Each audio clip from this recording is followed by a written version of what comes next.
நிறைவாழ்வு AG சபை வழங்கும் morning மன்னாவிற்கு உங்களை அன்போடு வரவேற்கிறோம். கர்த்தருடைய பரிசுத்த நாமம் மகிமைப்படுவதாக. இந்த நாளிலே உங்களை சந்திப்பதிலே மிகுந்த சந்தோஷம். எனக்கு அன்பான தேவனுடைய பிள்ளைகளே, சத்துருக்கள் என்ன தேடி தேடி வந்துகிட்டே இருக்கிறாங்க. நான் எங்க திரும்பினாலும் எனக்கு பிரச்சனையா இருக்குங்க.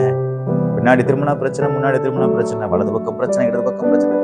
என்னை சுற்றிலும் என்னை ரொம்ப நெருக்கிக்கிட்டு இருக்கிறாங்க. நான் ரொம்ப வேதனையில இருக்கிறேன். இந்த சத்துருக்கெல்லாம் என்னைக்கு ஓய்வாங்க? எனக்கு ஒரு நிம்மதியே கிடைக்காதா?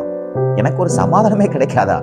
என் வேலை ஸ்தலத்துல போராட்டம், என் குடும்பத்துக்குள்ள போராட்டம், என்னுடைய பிசினஸ்ல போராட்டம்.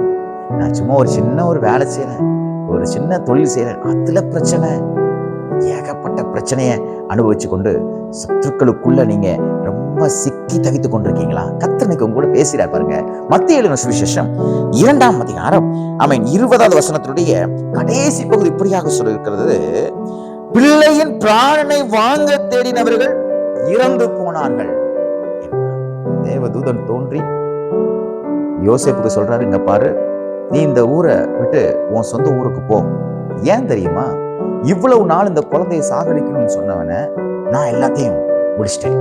அவன் எல்லாம் செத்து போயிட்டான். இப்போ உனக்கு ஒரு பிரச்சனை கிடையாது. நீ உன் சொந்த ஊர்ல போய் நீ ரொம்ப சந்தோஷமா இருக்கலாம் அப்படின்னு சொல்லி தேவ தூதன் சொல்றாரு. இதே வார்த்தையை கர்த்தர் உங்களுக்கு சொல்றாரு. நீங்க எந்த இடத்துல சந்தோஷம் இல்லைன்னு நீங்க இடம் பெயர்ந்து போய் அங்கேயாவது போய் நிம்மதியா இருக்கலாம், இவங்க கண்ணுக்கு மறைவா இருக்கலாம் நீங்க நினைச்சிட்டு இருந்தீங்களோ, அந்த இடத்துல கர்த்தர் இன்றைக்கு உங்க கூட பேசி கொண்டிருக்கிறார். நீ இங்க இருக்க தேவையில்லை, உன் தேசத்துக்கு போ. யாரு உன்னை சஞ்சலப்படுத்தினாங்களோ, யார் உனக்கு ரொம்ப வெக்கத்தை ஏற்படுத்தினாங்களோ, யார் உனக்கு பிரச்சனையா இருந்தாங்களோ, யார் உனக்கு ரொம்ப துன்பத்தை கொடுத்தாங்களோ, உனக்கு யாரு ரொம்ப எதிரியா இருந்தாங்களோ, யாரால நீ ரொம்ப கவலைப்பட்டு துக்கப்பட்டியோ, எதனால நீ கவலைப்பட்டு துக்கப்பட்டியோ, அதையெல்லாம் நான் இன்னைக்கு அழித்து போட்டுருக்கேன். சந்தோஷமா உன் வாழ்க்கையை தொடங்க, உன் வேலை இன்னைக்கு செய், உன்னுடைய காரியத்தை எல்லாம் நடப்பி சந்தோஷமா படி, நல்லா படி. ஏன்னா நீ அனுபவித்த அந்த சத்ரு இப்போ உயிரோட இல்லை. கர்த்தர் இன்னைக்கு உங்க கூட பேசுகிறார். நீங்க தேடியும் காணாதிருப்பீங்க. ஏன்னா கர்த்தர் அவர்கள் எல்லாம் இன்றைக்கு சரி செய்வார். அவர் எல்லாம் கர்த்தர் ஒழித்து கட்டுவார். இன்றைக்கு சத்துருக்கள் ஒழித்து கட்டுகிற நாளாக தேவன் மாற்றி கொடுப்பாராங்க. எங்க போனா மனசு நிம்மதி இல்லைன்னு சொன்னீங்களோ, அந்த இடத்துக்கு இன்னைக்கு போங்க. அந்த இடத்துல தேவன் அற்புதத்தை செய்ததை கர்த்தர் காண்பிப்பார். பாருங்க, யாரு உங்களை அவன் ரொம்ப அவமானப்படுத்தினாங்களோ அவங்கள தேடி பாருங்க. அவங்க இன்னைக்கு இருக்க மாட்டாங்க, இன்னைக்கு இருக்க மாட்டாங்க. இன்னைக்கு உங்களுக்கு எல்லாம் வச்சிடும் கர்த்தர் சுமூகமான ஒரு சூழ்நிலை ஏற்படுத்தி இன்னைக்கு கர்த்தர் உங்களுடைய சந்தோஷத்தினால் கர்த்தர் நிரப்புவார். நீங்க உங்க சத்துருக்களை நீங்க பார்க்க மாட்டீங்க.